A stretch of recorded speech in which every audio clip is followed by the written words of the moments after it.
अस्सलाम वालेकुम जी। हमारे कुछ दोस्त पूछ रहे थे कि मेटाबॉलिक सिंड्रोम्स क्या होते हैं, कि जो हम साइकियाट्री में कुछ दवाइयाँ इस्तेमाल करते हैं उनसे इंसान का वज़न बढ़ जाता है, मोटापा बढ़ जाता है और शुगर जैसी कैफ़ियत बन जाती है। तो मैंने सोचा मैं थोड़ा डिटेल में एक वीडियो बना देता हूँ कि मेरी क्या समझ है इस मामले में और इसके बारे में क्या किया जा सकता है। जो जो शुगर है, डायबिटीज़ है, बेसिकली ये मामला है इंसुलिन रेजिस्टेंस का। इंसुलिन आपकी बॉडी प्रोड्यूस करती है और उसका मकसद ये होता है कि आपका जो खून है उसमें से ग्लूकोज को पिक करे और जो शुगर है वो इंसुलिन रेजिस्टेंस का नाम है कि बॉडी आपकी इंसुलिन प्रोड्यूस कर रही होती है लेकिन उसका असर ख़त्म हो जाता है। इस मामले को ज़रा समझना ज़रूरी है डिटेल में, डेप्थ में, ताकि आपको समझ आ जाए कि मामला है क्या। असल में कोई भी चीज़ है उसको समझने के डिफरेंट तरीके हैं।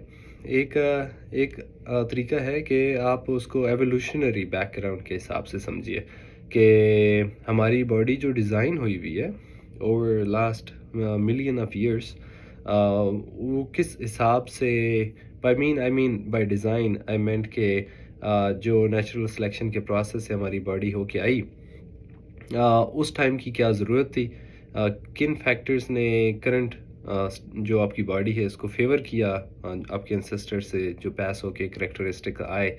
उसमें इम्पोर्टेंट चीज़ ये थी कि जो हमारे एंसेस्टर्स थे, द वे आई इमेजिन है कि भाई जंगल में रह रहे थे, हंटर गैदरर्स थे, शिकार करके खाते थे, बेरीज कलेक्ट करके खाते थे जो भी। तो उसमें ये था कि जो फूड थी, एक तो उसको फूड को कलेक्ट करने में बहुत ज़्यादा एफर्ट लग रही थी और जो फूड वो खा रहे थे वो कम्प्लेक्स थी। तो हमारी जो एंसेस्टर्स की जो बॉडीज़ थी, वो इस तरह से डिज़ाइन हुई, इस तरह से इवॉल्व हुई कि वो कम्प्लेक्स फूड को डाइजेस्ट कर सकें। तो जब आप कम्प्लेक्स फूड खाते हैं, बाय कम्प्लेक्स आई मीन शिकार का गोश्त खाते थे जब, या जैसे अभी भी कम्प्लेक्स कार्ब्स होते हैं वो आप खाते हैं, तो बॉडी को उसको तोड़ने में, उसमें से ग्लूकोज निकालने में टाइम लगता है, एफर्ट लगती है। तो उससे क्या होता है कि जो आपके बॉडी के अंदर, खून के अंदर ग्लूकोज की मिकदार है वो आहिस्ता से बढ़ती है, आहिस्ता आहिस्ता आहिस्ता बढ़ती है। और उसके दरमियान में यकीनन उनको खुराक हर वक्त नहीं मिलती थी, तो क्या होता था कि वो गैप मिलता था दरमियान में।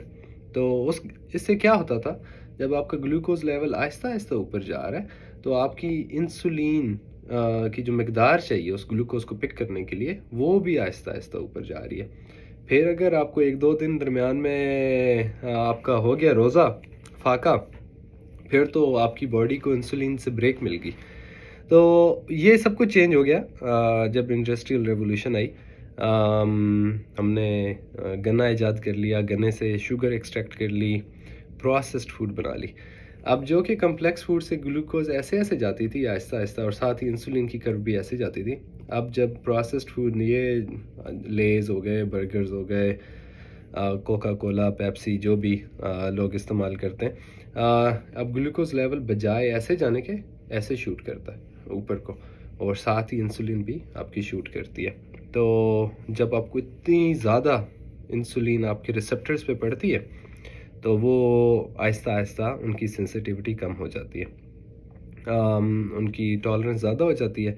उससे क्या होता है कि अब आप इंसुलिन दे रहे हैं लेकिन रिसेप्टर आगे से रिस्पॉन्ड नहीं कर रहा, या कम रिस्पॉन्ड कर रहा है, तो जो ब्लड के अंदर ग्लूकोज है वो बढ़ता जाता है। फिर हाई ग्लूकोज की वजह से बॉडी में बाकी बाकी के मसाइल होते हैं। तो ये सारी बात ये है कि जो आपकी बॉडी थी वो डिज़ाइन हुई हुई थी मशक्क़त से खुराक को इकट्ठा करना, फिर कम्प्लेक्स फूड को खाना, फिर उस खाने के दरमियान में ब्रेक का होना। इस सारे मामले में इंसुलिन का जो असर था वो बहुत ज़्यादा था। अब की दुनिया में जबकि उसको खुराक को इकट्ठा करने में मेहनत भी नहीं लग रही, और जो खुराक खा रहे हैं वो प्रोसेस्ड फूड है, मीनिंग कि वो आपकी बॉडी को उसको डाइजेस्ट करने में कोई एफर्ट नहीं लग रही, और आपका ब्लड ग्लूकोज बस शूट कर रहा है और साथ में आपकी इंसुलिन भी शूट कर रही है। तो उससे یقیناً انسولین ریزسٹنس ہوتی ہے، اور انسولین ریزسٹنس ہی بیسس ہے میٹابولک سنڈرومز کی، انکلوڈنگ جس کو شوگر بولتے ہیں، ڈائبٹیز بولتے ہیں۔ تو اب اس کا جو علاج ہے وہ کرتے ہیں باہر سے اور انسولین دیتے ہیں، ظاہری بات ہے اس کی انسولین کی سینسٹیوٹی ود ٹائم کم ہوتی جاتی ہے اور اس کی وجہ سے باقی سارے مسائل پیدا ہوتے ہیں۔ تو اب اس کا حل کیا ہے؟ اس کا حل سمپل ہے کہ آپ اپنی باڈی کو اس طرح سے یوز کریں جس کام کے لیے جس طریقے سے وہ ڈیزائن ہوئی ہے، میننگ پروسیسڈ فوڈ کو اوائڈ کریں۔ جب آپ کاربس لے رہے ہیں تو کمپلیکیٹڈ یا کمپلیکس کاربس جس کو بولتے ہیں، کمپلیکس کاربس مطلب کہ جو کہ گندم کی روٹی، چاول، وہ کمپلیکس کاربس ہے۔ جو پروسیسڈ فوڈ ہے، جو کہ چپس، برگر، اس طرح کی چیزیں بنائی جاتی ہیں پروسیس کر کے، ان سے بچا جائے۔ درمیان میں کھانے کے درمیان میں گیپ ہونا چاہیے، اپنے کیلوریز کو دیکھنا چاہیے۔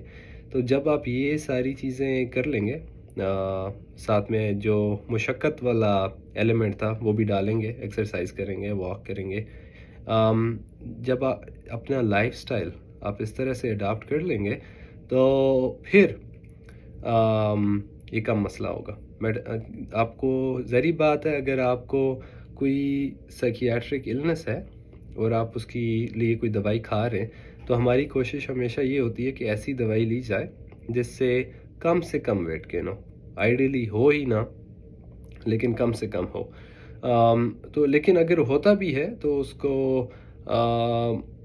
ہم کر سکتے ہیں manage by doing these things, کہ بھائی ہم ڈائٹری پلانس یا جس کو لائف سٹائل موڈیفیکیشن بولتے ہیں، یہ تبھی ممکن ہے جب آپ اس کی بیسکس کو سمجھ سکیں کہ شوگر ہوتی کیوں ہے، کیا ہے یہ۔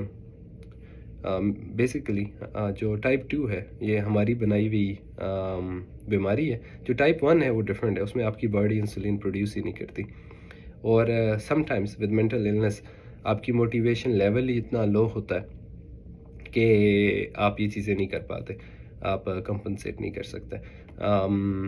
اس میں امپورٹنٹ یہ ہے کہ آپ ان سمٹمز کو ٹریٹ کریں تاکہ آپ کا موڈ بہتر ہو، آپ کی موٹیویشن بہتر ہو، اور تاکہ آپ یہ چیزوں سے کمپنسیٹ کر سکیں۔ دوائیاں نہ لینا اگر آپ کو ضرورت ہے، ضروری نہیں ہے کہ آپ کو اگر کوئی بیماری ہے تو اس میں آپ کو دوائی کی ضرورت ہے۔ اگر آپ کا ڈاکٹر آپ کو بتاتا ہے کہ آپ کو دوائی لینے کی ضرورت ہے، صرف اس لیے دوائی نہ لینا کہ آپ کا وزن بڑھ جائے گا is not always the smart thing, کیونکہ اگر آپ کا موٹیویشن لو ہے، آپ نہ ڈائٹ فالو کر سکتے ہیں، نہ آپ ایکسرسائز کر سکتے ہیں، تو ہو سکتا ہے آپ کا وزن اس سے بہت زیادہ بڑھ جائے ایز کمپیئر ٹو اگر آپ ایسی دوائی لیتے ہیں اور ساتھ میں اگر آپ کا موڈ اچھا ہے، آپ کی موٹیویشن اچھی ہے، آپ ڈائٹ فالو کر سکتے ہیں، آپ ایکسرسائز کر سکتے ہیں، تو مے بی آپ کا جو لائف سٹائل ہے وہ وے ہیلتھیئر ہو ایز کمپیئر ٹو کہ جب آپ کوئی دوائی نہیں لے رہے۔ تھینک فلی ان 2025 ابھی تو ایسی دوائیاں آ گئی ہیں جو کہ کافی حد تک ویٹ نیوٹرل ہیں، کچھ ایسی بھی ہیں جو کہ ویٹ لاس بھی کراتی ہیں، سائکیاٹرک دوائیاں، اور ابھی نئی کلاس کی دوائیاں آ گئی ہیں جو کہ آپ ساتھ میں یوز کر سکتے ہیں۔ آپ سب نے سنا ہوا ہے زیپ باؤنڈ اور یہ ساری دوائیاں جو کہ ویٹ لاس کے لیے یوز ہو سکتی ہیں، thank God. But once again دوائیوں سے چیزوں کو کنٹرول کرنا ایک چیز ہے، اور نیچرلی جس طرح کی آپ کی باڈی یوز ٹو ہے اس سے کرنا از اندر تھنگ۔ ٹھیک ہے جی، بہت شکریہ، اللہ حافظ۔